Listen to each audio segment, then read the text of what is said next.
imekuwa ni ngumu zaidi kupandisha ngazi, kwa sababu unahisi maumivu makali sana ya uti wa mgongo, mpaka inafikia wakati wengine wanaweza kutambaa kwenye ngazi. Inafikia wakati mtu anashikilia kitu cha pembeni, lengo ni kuweza kufika sehemu ambayo anakusudia, lakini hiyo imekuwa sio msaada kwake, kwa sababu changamoto hii ameendelea kuipuuzia siku hadi siku.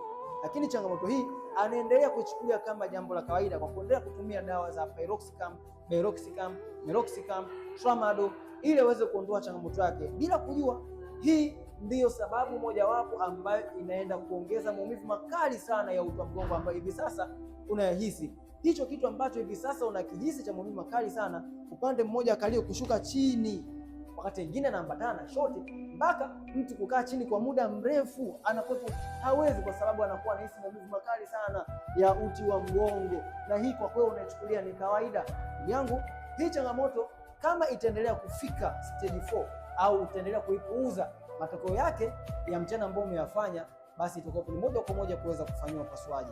By the way, Dr. Kiba nina suluhisho la changamoto yako moja kwa moja. Unaweza kutumia ndani ya miezi mitatu, unaweza kutumia ndani ya siku 90, ndani ya siku 60, mpaka ndani ya siku 30, kumaanisha ndani ya mwezi mmoja changamoto yako kuweza kuondoa moja kwa moja kutoka kwenye chanzo. Hizi ni package za watu wa aina mbili.